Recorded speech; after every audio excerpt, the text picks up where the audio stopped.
Welcome to Stuff You Missed in History Class, a production of iHeartRadio.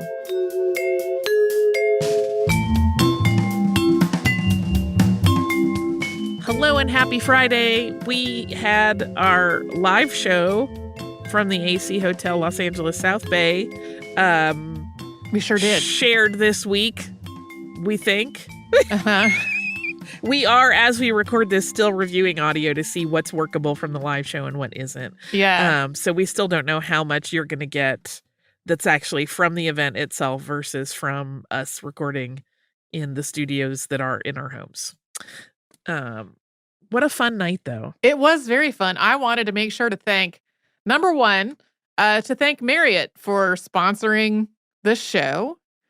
The Marriott AC Hotel where we had this live event was really nice. The whole venue was great. Everyone we worked with was great. And then suddenly in the middle of recording the episode, there was a flash and a pop and the power was out for the whole neighborhood. And it stayed that way. It stayed that way for a long time. I think when we left after everything was over, Uh-huh. our hotel was still running on a generator. Yeah. Yeah. Yeah. Which I should say, even before any of that happened, AC Hotel South Bay was already being real flexible because originally we had, at the end of this event, we had a cocktail demonstration. Right. And originally it was supposed to happen on their rooftop bar. Right. But it rained that day, so the whole thing moved inside downstairs to their lobby bar. And they were so accommodating with that. Yeah. And it was a beautiful setup. And so like right out of the gate, they were already rolling with some wild times. And then it just got wilder for us. Yeah. Yeah. Because LA does not have a lot of rainfall. That rooftop bar isn't a bar that has an additional roof over it. I know a lot of the rooftop bars that I've been to in like Massachusetts or North Carolina or whatever, like it's sort of an open air bar, but there's also a roof and this was more of an open space. So having the event there in the rain was not feasible. Not really feasible. So yeah, we had it downstairs instead. Yeah, which was also Super very, fun. very fun. Yeah, we had a great time. That was so fun. I love making a drink. And I love making a drink with a big room full of people. And it was really, really great. I will say I was kind of impressed and delighted with our listeners. I mean, I always am, but I have done an event like that at other things that I was not hosting, but I was like part of. And it went on. They go off the rails really easily, where it's like once you say pour the first ingredient in, everybody's kind of doing their own thing, and it's all. And our listeners would chat while they were doing the ingredient, but then they would all be ready to like be like, okay, what's next? What's the next step? Yeah. And so it was really lovely because then when we all finished together, we got to toast together, and that made me very happy in my heart. Yeah, we had kind of prepared as we were doing our walkthrough for the possibility of going off the rails immediately. So when the power went out, and it turned out that we were not going to have the amplification of our headset mics for people to hear us, I was like, oh, I'm not sure how this is going to go. But it went totally fine. Everybody, all the listeners, great fun. I think folks had a great time. We had a couple other teams from iHeartRadio who were there with us as part of the event. All of our colleagues also were great. So I wanted to shout out to all of them. There are so many. I don't feel like I even have everybody's names in my head. Yeah. I would start naming them, but if I do, I'll leave somebody out and then I'll feel like a jerk. So we're going to skip that. Just know that we appreciate you all. I do want to talk about some stuff related to our actual topic. The content. We never told anybody what the Pierre Collins was. Oh, no, we didn't. Do you have a guess? I was assuming it was going to be something that had champagne in it. No, it has cognac. Oh, wow. Okay. So it's a Tom Collins with cognac in it. Okay. Delicious. Listen, I love a little cognac. There was also a thing that I wanted to mention because we talk about the origin of that Tom Collins hoax being attributed to a minstrel performer named Harrigan. That is a confusing point because that paper that we read from mentions specifically that it is a black performer. Okay. I could not find any evidence of a black performer named Harrigan at that time that would have been well known enough to have the kind of pull that he could have gotten every service person in New York City in on the joke. Yeah. There was a performer named Harrigan who was white and I believe appeared in blackface as part of his show. And that may be where the confusion is. But just in case you're ever like, wait, what is the scoop with that? Or you know enough about minstrel history that raised a little question for you, there seems to be confusion on the part of that paper, is my guess. The other thing I want to talk about, maybe my most coveted thing in the world right now. Okay. That 1929 book that we mentioned, Cocktail de Paris. Oh, yeah? Is very hard to get. Oh, yeah? Even a pretty beaten up copy is going to run you $800 or $900. Oh, my goodness. Because I think there weren't very many, and they just are not in rapid supply, and the people that do have them are probably people that are really, really into cocktail and bar history and are not going to part with them. Right. Are there scans of it? Well, I found one. Okay. And it will be listed among our show notes for this show. And it is spectacular because this is, I'm trying to figure out where this is housed, because I kind of stumbled upon just the active live page scan where you can flip through the whole thing. Oh, sure. And I will say this is one where you really want to flip through the whole thing because it's illustrated beautifully in, this Art Deco style. They have a great page turning noise that I don't normally love when things do that, but theirs is extra good. And you just see the layout because this was also, I presume, sponsored by a lot of spirit brands because there are things like, hand-drawn ads for Cointreau and whatnot in it. And it's all quite beautiful. And I'm obsessed with it. And I just like looking at, even if you don't speak French, you don't really need to. It is all in French, but like you can translate these recipes pretty well. And it's just a good insight into how like cocktail books were working at the time. And I love it and I covet it now. So I will be that weirdo who's searching for a copy that magically does not cost $900. Sure. But I love it. This is my new white whale perhaps of books. It's just I don't know, I just love it. It's adorable. It has some little notations in it, this copy. I'm into it. I'm super into all of it. And it's also just a good record of what was going on in Paris in the 1920s in terms of like its party culture. So yeah, I'm in. I hope if you go looking for this, you are as charmed by it as I am. This was also an interesting episode in that we don't often talk about alcohol on the show. Right. When we do, we try to talk about it historically. We don't advertise alcohol on the show. Sure. So this was a little bit of a tricky one to figure out the right path. And hopefully it was enjoyable and fun and thinking about how these things come to be rather than the idea of getting drunk. Please drink responsibly if you drink. Will be a fun ride for other people. I love this particular area of history. I love talking about where cocktails come from and how they've changed and who invented them. And most of them are, as you know, because we've talked about some of them on eponymous foods before, it's contentious. There are people who really believe one version or another, and they will fight about it online. So tread carefully if you go wandering into any discussions. But it is a super fun space, and I like how it traces human history through the ways we have, engaged in social scenarios or tried to relax through the imbibing of spirits or not. I still really love that Jerry Thomas has a temperance section. Yeah. And I'm going to call them temperance drinks going forward. We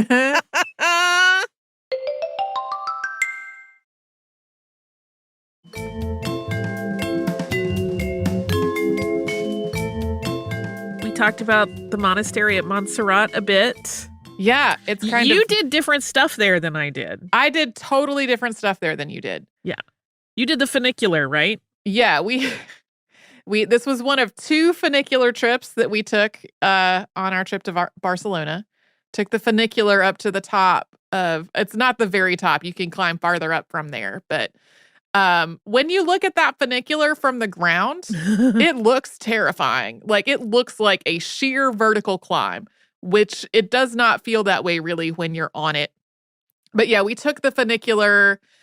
We walked around at the top. There are some like pilgrimage paths up there. And we walked a bit and then we came back down and we were going to get lunch.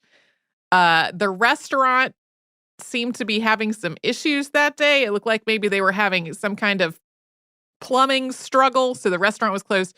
I don't think you were at the same restaurant that was. No. There was also a cafeteria that had a very long line. And so we made a meal out of things that were sold in this little like sort of tent market there where people sold a number of locally made things. So there's a cheese that's kind of like a ricotta that's served with honey on it. I had some of that. I had some candied almonds and I had some of these little fig cakes. And there are names for all of these that I don't remember and I did not look up before we came to record this. Called a circle of flavor. Yeah, that's how Isabel described them. I loved our guide in Barcelona. She was amazing. Unlike prior trips that we've done, we had the same guide with us for most of the things we did the whole time. There were a couple things that we had like a guide that was like for like we had a different. Right. Sagrada Familia has its own guide structure, so she couldn't be our guide in there. Yeah, so we had a different Sagrada Familia guide. And we had an audio tour at the Picasso Museum and not a like human guide guiding us. But she was with us the rest of the time and was great with some hilarious language. Difficulties is not even the right word. Just things that translate a little bit differently than you would say them if you grew up speaking English as your first language. Exactly. Like her command of English is just fine. I don't want to make it sound like we're in any way like, I don't speak Spanish that well, and I certainly don't speak Catalonian. So she was amazing, but there were a couple times where it was like, it's not quite how we would say that. Yeah. I would say we spent more time on the bus, like talking about the English word for wingsuit, because she told us a story about a wingsuit diver who had famously done a dive at Montserrat and also at some point died doing a dive, but like that she didn't know the word for wingsuit in English. I would say we spent more time on that conversation on the bus than we did clarifying the statue conversation that you and I know at least a couple of other people in the group were all similarly intrigued by. So yes. Yeah, it was very, very fun. But yeah, I went to the museum. Yes. Because they have a lot of signs for the museum, most of which tout that it has a Caravaggio, which it does. Uh-huh. But it only has the one, which is, right. Again, I don't own a Caravaggio, no shade there. But like, I feel like that undersells what that museum actually is because it's really quite an astonishing collection. Uh-huh. Because there have been so many people that are just like art collectors that have bequeathed their stuff there that like, I mean, I was just agog and I was like, what is here? And while we were there, they also had a secondary exhibit that was going on that was some of the art posters of like the poster work of Picasso. Oh, okay. Which I will confess up front, I had weird Picasso things on this trip. Okay. Because I just, now that I know that he was a jerk, his art is a little ruined for me.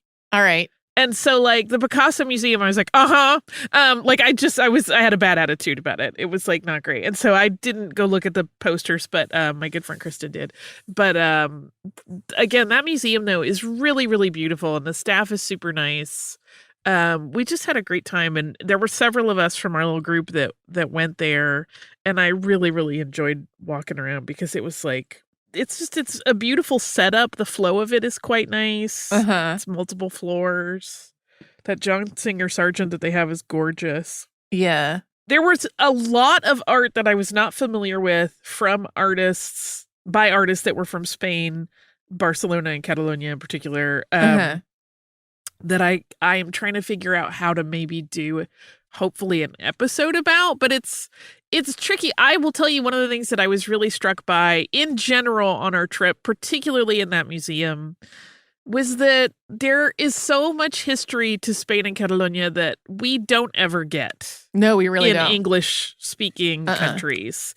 Like, I don't know if it is, as we have both encountered doing research on episodes since we have come back, that, like, it's a little bit hard to grasp all of the nuances of the way things have played out because there are a lot of long, ongoing conflicts that aren't necessarily at fever pitch, but they just kind of simmer constantly in the background, that are a little bit hard to grasp, like why something has or hasn't happened. And I don't know if that has made it harder for English language research or writing about it to happen. Yeah. I mean, I hope there's more, but it really was eye-opening in that regard, where it was like, there is just so much about Spain and Catalonia that I did not know, had no grasp of, completely ignorant and blind to. And one of those was how many amazing artists have been part of their tradition that haven't really, some of them you'll see their paintings in museums in other parts of Europe or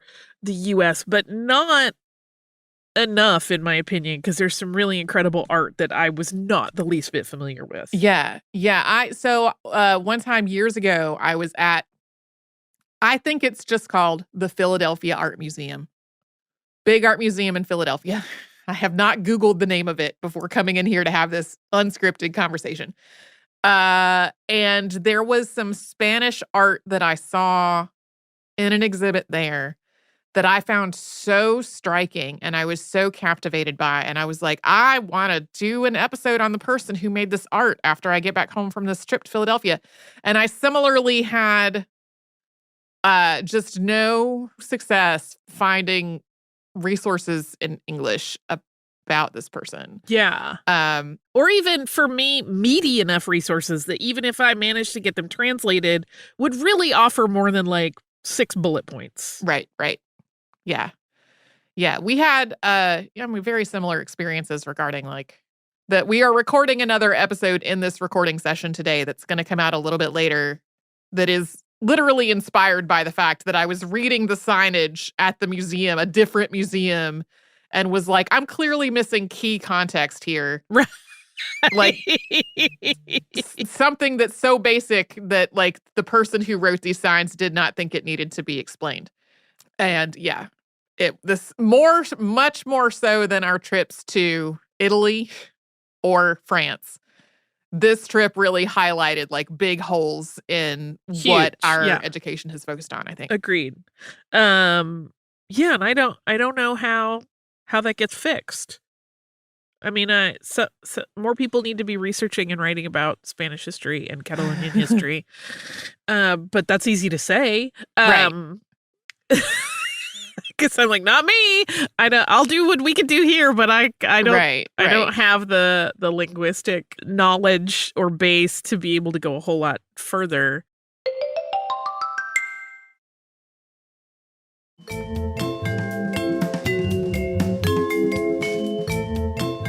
So there's some other interesting things about Montserrat we did not talk about in this episode. Mm-hmm. We mentioned briefly that it had a history before the finding of the Madonna and the building of that monastery. Like the Romans had a temple to Venus there. Mm-hmm.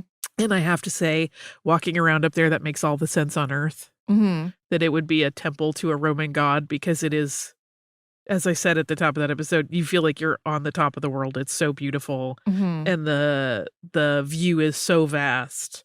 And it's just very striking. But here's the one that really got me. And I couldn't find verification of this, but it makes some sense knowing what we already do know about this particular chunk of history.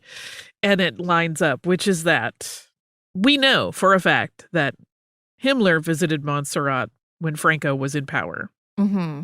The part that is not verifiable is that he is rumored to have been looking for holy relics for the Third Reich, particularly the Holy Grail. Okay. We don't know. That's one of those things that pops up on like, underground Montserrat websites, like Like, is the Holy Grail really on Montserrat? So we know that Hitler in particular was very fascinated by biblical relics, and he kind of was thinking he would use them as like some sort of retroactive proof of divine provenance of the Third Reich. And so this was presumably, if they were looking for the Holy Grail, they were hoping they would find another significant religious relic. It would presumably be in service of that goal, but it also just is like, yeah, I know. Yeah. Nazis. Yeah. I have the Indiana Jones theme in my head now. Of course. I always do, just as a rule of thumb. We didn't get into it because, again, I couldn't find I didn't have a lot of time to go down this particular side street, but that secret police officer who was murdered, Manzanas, was also, if not a collaborator, at least sympathetic to and friends with Nazis. So that too is another element of nuance in that whole case of the ETA, which is, I kept finding myself as I was writing that section. I'm like, we have to set up why this is all happening. But am I talking too much about this weird crime and murder case and this terrorist organization? But without any of that context, the sit-in makes no sense. Right. And I had even told you before we started recording the episode that I was like, this sit-in is kind of blipped through on lists of things that have happened at Montserrat. Like, it'll get mentioned, but not necessarily. And I think part of it is that it's hard to talk about it without going really into a good bit of detail about like the timeline and the process that played out there. Sure. But it is also very fascinating to read. In this case, we do have accounts in English. Some of the news reporting from that time, because that was, 1970, from American and British journalists who were like, what the heck is going on here? Like, this is messed up. And recognizing that they're like, wait, this woman is here and she's on trial, but there's no actual charge.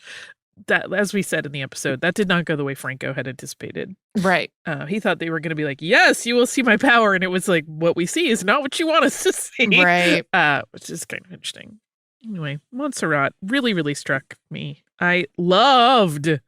Here's another thing I loved. We were there in the Basilica, and it was absolutely beautiful. I am often very struck by religious art. I just think most of it is so incredibly beautiful because there's so much sort of pressure on it from the beginning to be that beautiful because it has to be worthy of its location and whatnot. But what I really, really loved, particularly about that basilica, was that they have a lot of art within the basilica that is more like museum pieces that are not necessarily what you would think of. Like, some of them are very modern. Some of them are, it just was very, like the little side chapels off of the main area where you would get, I don't know how many of those you popped into, but like several of them kind of had their own, I don't know if you would call it a vibe, their decor convention, where it'd be like, this one is the very modern minimalist chapel. This one is the very Rococo looking chapel. Like, it was just all really, really astonishingly cool. And just images that like I said, I had never seen. I was blown away by the art. Blown away. Let's go back. I'll get on a plane tonight. It was Montserrat. I sure liked it. Yeah. It was lovely. I sure liked it. Waiting on my cava to arrive. We went to a vineyard where they make cava, which is, in the sloppiest way I can put it, a sparkling wine that some people would probably compare to like their version of champagne or prosecco. Sure. There's certainly more nuance to it, but I ordered so much on the way out of there, and it hasn't come yet. So I'm waiting. I'm anticipating, hoping. Yeah. For my cases of cava. When we left that lovely little tasting that we had, I thought our departure was imminent. So I got on the bus And then I was on the bus for a while because people Yeah. were ordering a lot of kava, and I wound up having to get off the bus and go pee again before we left. Yeah, I ordered a lot of kava. I hope it comes here. I literally just held up the thing and was like, dose, dose, dose, dose, dose, dose, dose, down the list. There are cases of kava. I can't wait. All right. We hope that if you are about to have a couple days off as we head into this weekend, that you can enjoy kava or whatever beverage, alcoholic or not, is suitable for you and your tastes and your age. Please don't drink if you're underage, and please drink responsibly. If you do not have time off, we hope that you still manage to get a little relaxation and just some me time and take some deep breaths and find some peace in your little part of the world. We will be right back here tomorrow with a classic episode, and then on Monday you'll have another brand new one.